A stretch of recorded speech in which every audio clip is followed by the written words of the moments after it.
Assalamualaikum warahmatullahi wabarakatuh. Balik lagi bersama saya di channel ini. Kali ini saya akan membawakan cerita yang dituliskan oleh Lakon Story berdasarkan kisah nyata yang pernah terjadi, yang berjudul Bus Hantu Alas Gumitir.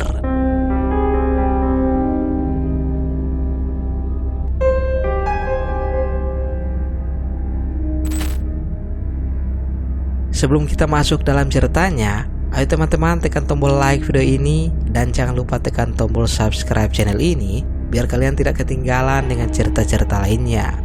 Dan teman-teman yang ingin langsung berkunjung ke akun penulisnya, nanti silakan saja kunjungi linknya yang nanti saya akan sertakan di kolom deskripsi. Dan tanpa berlama-lama lagi, langsung saja kita masuk ke dalam ceritanya.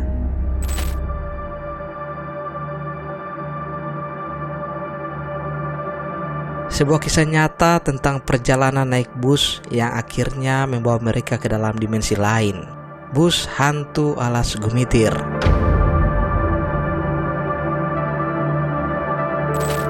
Perkenalkan, nama saya Iwan dan teman saya Agung. Kami adalah teman kerja.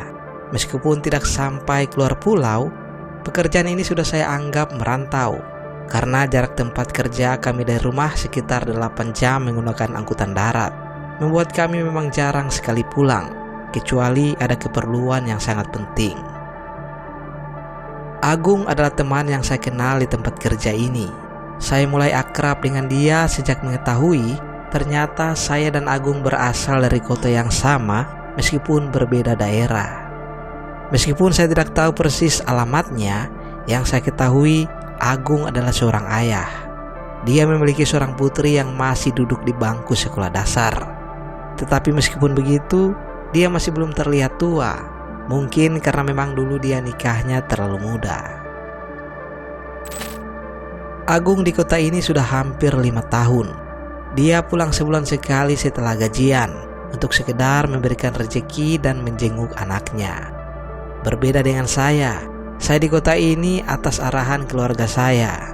Memang mayoritas orang di kampung saya pergi merantau untuk mengadu nasib. Jadi saya juga diarahkan untuk mengikuti kebiasaan orang sekitar, mengingat kehidupan di kampung yang biasa-biasa saja. Saya sudah hampir 3 tahun di sini. Meskipun saya belum dikaruniai seorang anak, saya juga meninggalkan seorang istri di rumah.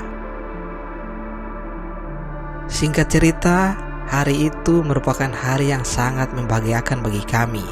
Karena hari itu kita gajian, jadi kita berdua kerja dengan penuh semangat, tidak seperti biasanya. Besok pulang, Gung? Gak tahu nih bro, kayaknya sih iya. Besok sore lah. Gimana lu, pulang juga apa enggak? Gue pulang lusa mungkin, Gung. Soalnya nunggu surat resign dulu.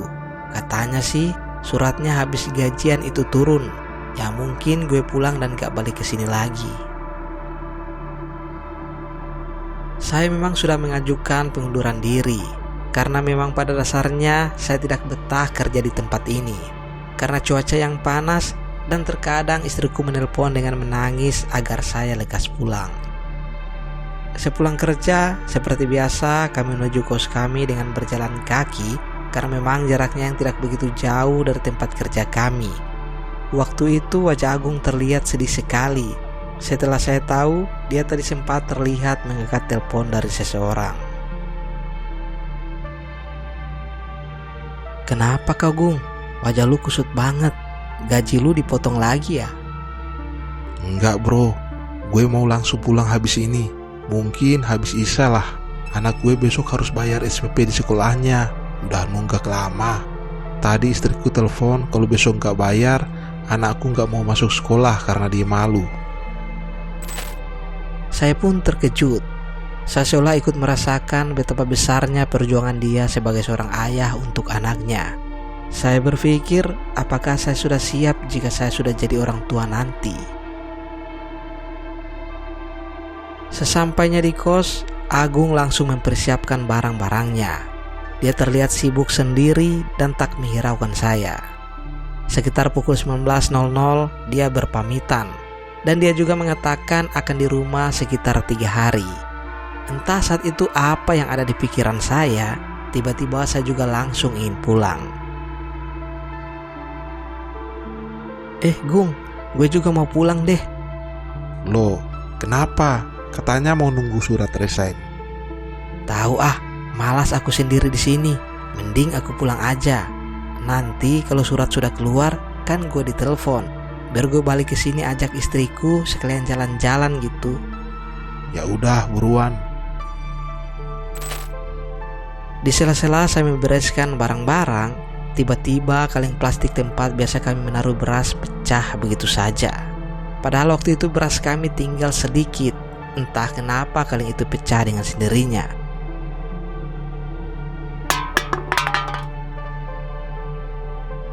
Agung pun segera membereskannya sambil terheran-heran. Loh, kok tiba-tiba pecah ya, Wan? Ini kan belum lama kita beli. Saat itu saya merasakan hal aneh. Bulu kuduk tiba-tiba merinding. Ubun-ubun terasa dingin dan tiba-tiba jantung berdetak cepat. Saya pun langsung mengambil segelas air putih sambil menyandarkan bahu di dinding. Gak tahu, Gung. Ini tiba-tiba saya gemeteran, kelaparan kali ya. Saya memang merasakan ada hal aneh waktu itu. Tapi saya tidak cerita ke Agung karena saya tidak tahu bagaimana caranya mengatakannya. Dan saya takut kalau nanti dia tidak percaya perkataan saya. Jadi waktu itu saya memilih untuk diam. Akhirnya kami pun meninggalkan kos kami sekitar pukul 20.00 menuju ke terminal. Kita pun istirahat sejenak sambil makan malam.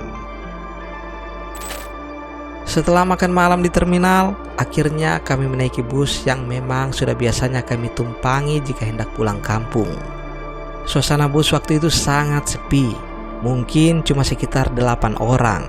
Jadi waktu itu kami habiskan untuk istirahat sepanjang perjalanan, karena badan sudah lelah sehabis kerja seharian. Dan belum lama saya tidur, saya terbangun karena bus yang kami tumpangi tiba-tiba berhenti. Saya kira sudah sampai, ternyata belum. Bus yang kami tumpangi berhenti karena mogok, entah kenapa waktu itu saya kurang paham. Karena bosan menunggu di dalam, saya memutuskan untuk turun. Waktu itu hampir semua penumpang ikut turun, karena memang sudah hampir 1 jam bus itu mogok, dan kami pun tidak mengetahui alasannya. Di sela-sela saya menunggu bus diperbaiki, saya melamun memikirkan kata-kata Agung. Ternyata berat juga ya tanggung jawab seorang ayah, sampai rela melakukan semua ini demi anaknya, pikirku sambil melihat dari kejauhan Agung ngobrol dengan salah satu orang yang saya yakini dia adalah kondektur bus. Lamunan saya pun terhenti ketika melihat Agung berjalan ke arahku, lagi-lagi dengan wajah yang kecewa. Naik bus lain yuk, Wan. Ini mogoknya lama kayaknya. Kita disuruh nunggu mau oper ke bus lain. Supirnya lagi telepon bus lain yang ke arah sini. Gak masalah dong, kita tinggal nunggu bus datang, urusan beres. Terus kenapa wajah lu jelek banget gitu? Ini kalau nunggu bus katanya 1-2 jaman, Wan. Ini masih jauh. Aku takut kalau besok sampai rumah lebih dari jam 7 pagi, kan anakku bisa gak sekolah, Wan. Ya enggak lah, mungkin besok paling lambat jam 4 pagi juga sudah sampai rumah, Gung. Itu sampai rumah lu. Kalau ke rumah gue sampai mungkin jam 5 pagi. Terus harus naik angkot lagi 1 jaman. Itu pun kalau nggak banyak berhenti. Dan ini kita juga belum tahu busnya datangnya kapan. Ya udah, terus gimana? Agung pun seketika menuju ke arah kondektur.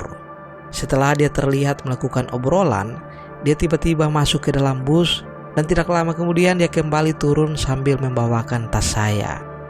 Benar, akhirnya kita berjalan kaki kurang lebih 30 menit. Mencoba mencari bus lain, apapun busnya asal satu arah ke kota kami, akan kami berhentikan.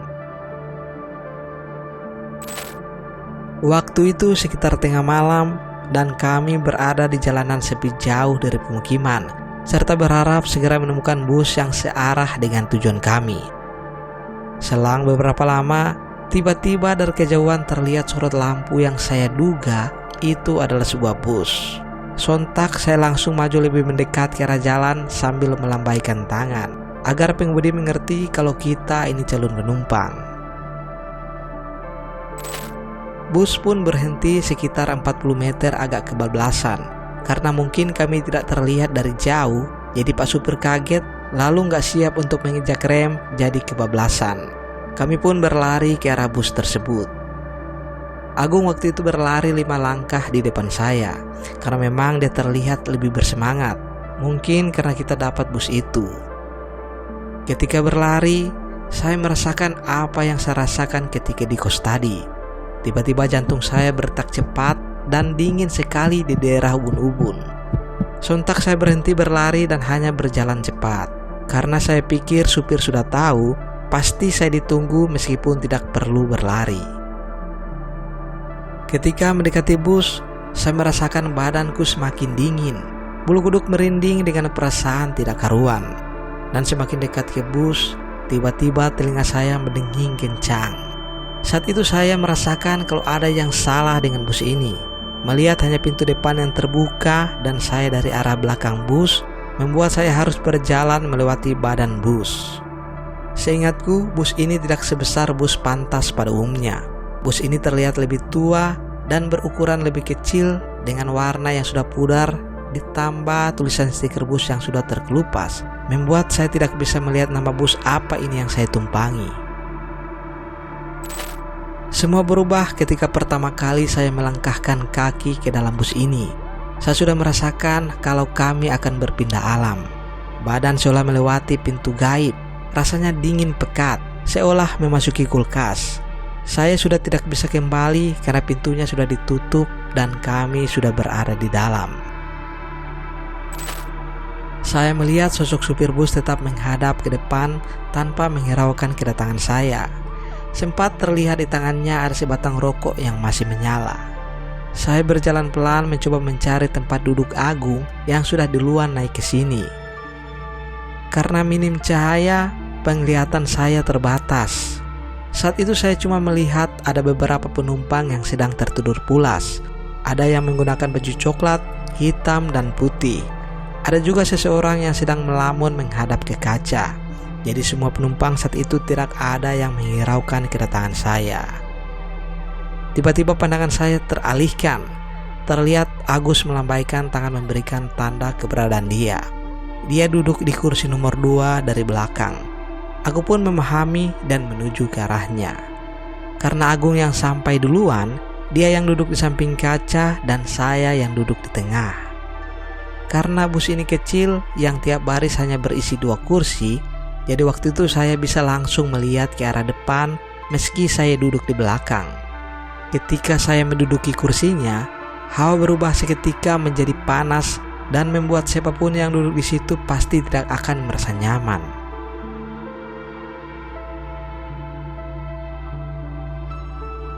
Gung, ini bus mau kemana? Lu udah nanya? Sudah, tadi katanya ini langsung ke kota kita. Tidak pakai berhenti, langsung patas. Aku kok nggak pernah lihat bus kayak gini ya, Gung? Udah, nggak apa-apa. Yang penting kita sampai rumah. Saya sudah ngomong kok kalau lu turun di depan masjid biasanya. Rumah saya memang tidak jauh dari jalan. Jadi saya waktu itu merasakan agak aneh dengan bentuk bus yang saya tumpangi.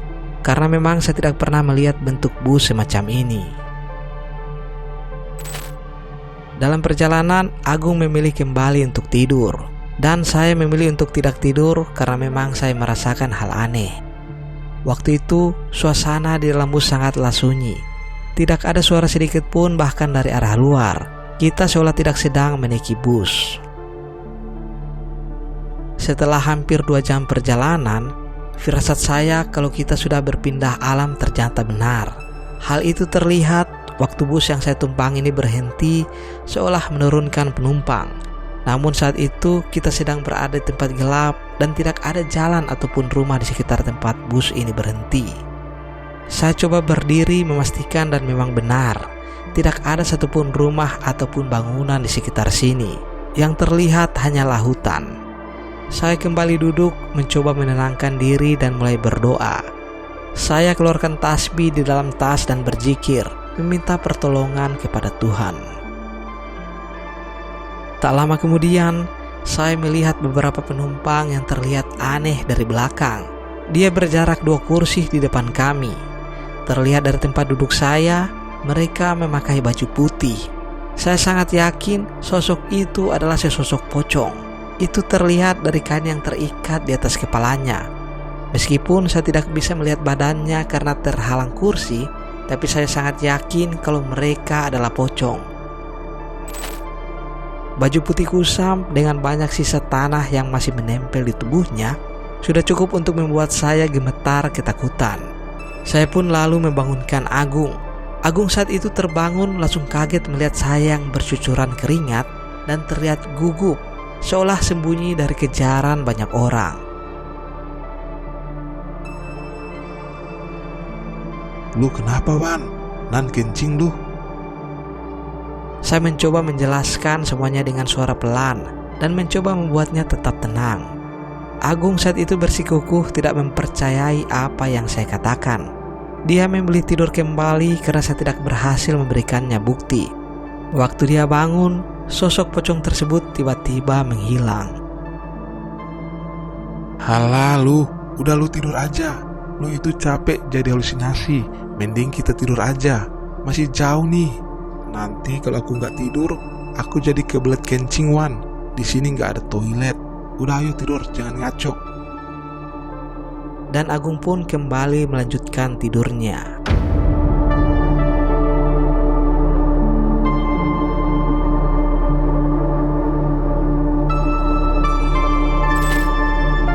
Tak lama kemudian, saya mencium bau bangkai yang sangat menyengat hidung.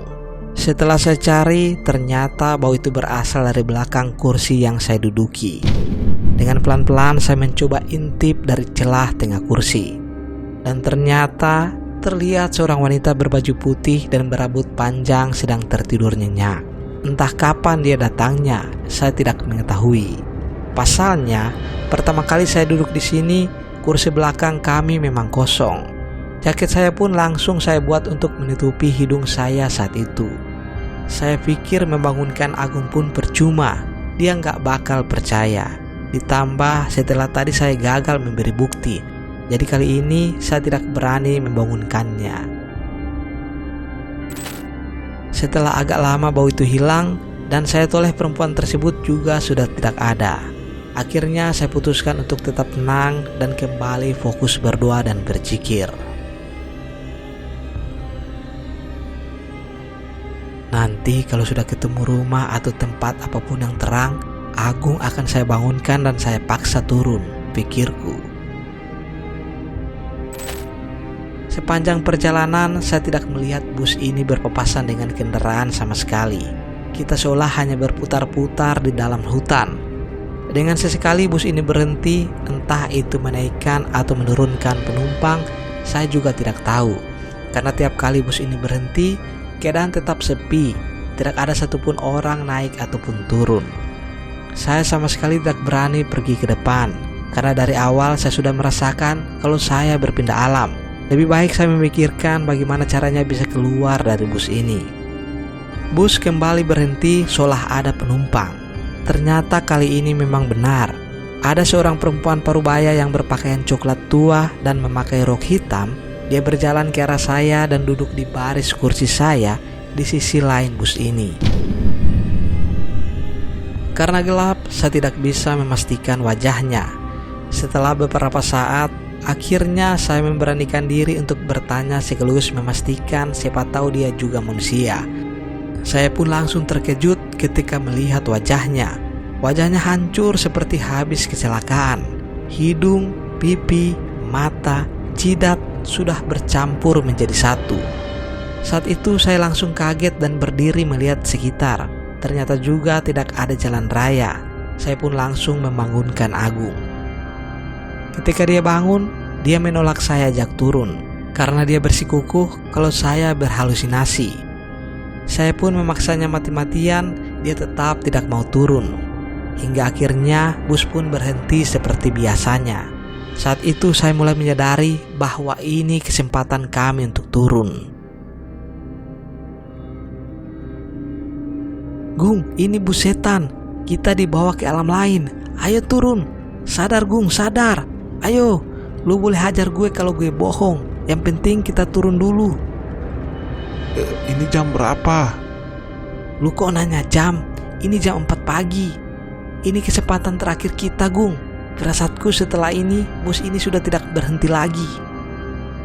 Lu turun aja, aku nggak mau. Nanti kalau aku turun, aku bisa terlambat sampai rumah.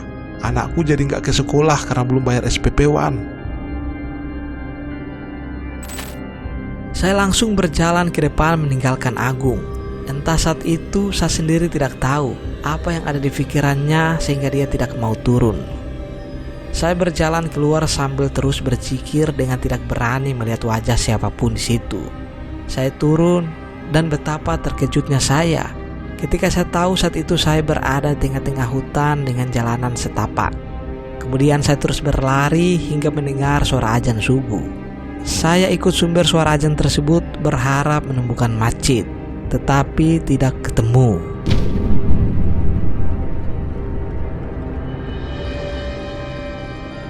Singkat cerita, akhirnya saya sampai di pinggir jalan raya. Tak lama kemudian saya ketemu truk dan saya dipersilakan untuk menumpang. Setelah saya di dalam truk, saya tersadar kalau saya dari tadi berada di Alas Gumitir, sebuah jalanan hutan di Jawa Timur yang memang terkenal angker.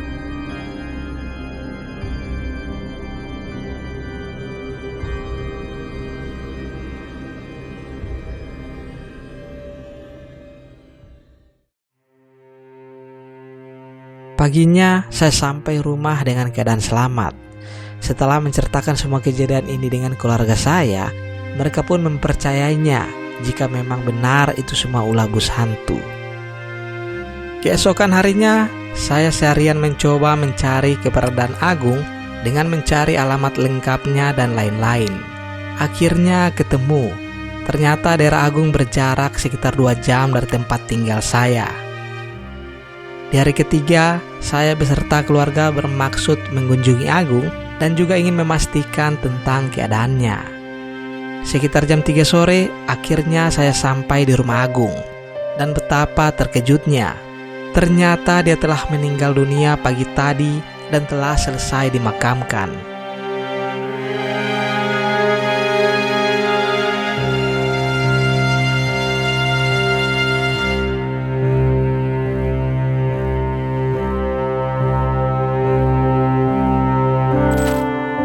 Kami pun melanjutkan takziah dengan keadaan masih kaget dan sangat kehilangan. Lalu saya coba memberanikan diri untuk mengobrol dengan salah satu saudara Agung. Karena saat itu istri Agung masih syok dan menangis tiada henti. Mendengar penuturan saudara Agung, saya sangat terkejut ketika tahu Agung meninggal secara mendadak. Karena memang dia tidak pernah merasakan sakit apapun. Pagi tadi waktu dia pulang, dia bilang sudah tidak lama lagi dan meminta maaf. Seolah dia sudah mengetahui kalau mau meninggal, tutur saudara Agung. Setelah itu, saya langsung kembali ke rumah dan terus memikirkan Agung. Karena kami tinggal satu kos dan terbiasa hidup bersama. Menurut saya, istri Agunglah yang mengetahui semua apa yang terjadi setelah saya turun dari bus itu. Karena menurut saudara Agung tadi, Agung sempat bilang bahwa semua sudah dipercayakan kepada istrinya.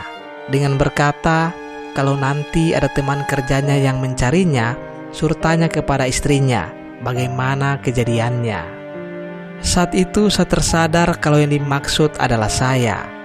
Setelah 7 hari kematiannya, saya untuk kedua kalinya berkunjung ke rumahnya Agung dan mencoba mencari tahu apa yang sebenarnya terjadi setelah saya turun dari bus tersebut. Dan untuk pembahasan yang bersumber dari istri almarhum Agung, sudah penulis bagikan via YouTube lakon story yang berjudul Bus Hantu Alas Gumitir untuk didengarkan. Di situ penulis mencoba membahas sedikit tentang apa yang terjadi kepada Agung sesaat setelah ditinggal Iwan turun saat itu. Upaya pelarian dikawal setan, hingga mengabdikan jiwa. Agung benar-benar menceritakan semuanya kepada istrinya sebelum dia pergi. Ternyata sejak awal memang sebenarnya dia lebih tahu dari Iwan. Alas Gumitir memang sudah dari dulu terkenal keangkerannya. Di alas tersebut konon terdapat gerbang gaib, pasar setan, kerajaan jin, dan lain-lain. Begitupun proses pembuatan jalan tersebut juga atas hasil kerja paksa yang digagas kolonial Belanda.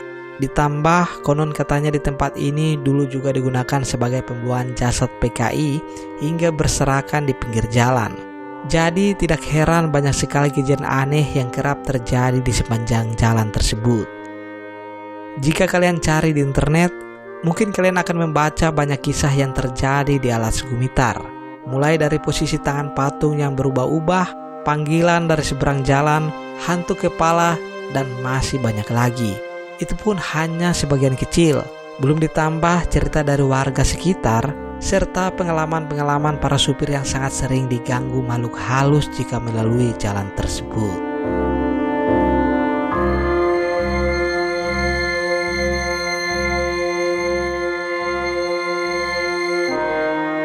Oke teman-teman, cukup sekian cerita kali ini. Bagaimana menurut kalian tentang cerita ini? Jangan lupa tulis komentar kalian di kolom komentar. Dan buat teman-teman yang baru bergabung, jangan lupa like, komen, dan subscribe channel ini, biar channel ini semakin berkembang. Dan sampai jumpa di kisah-kisah seram selanjutnya.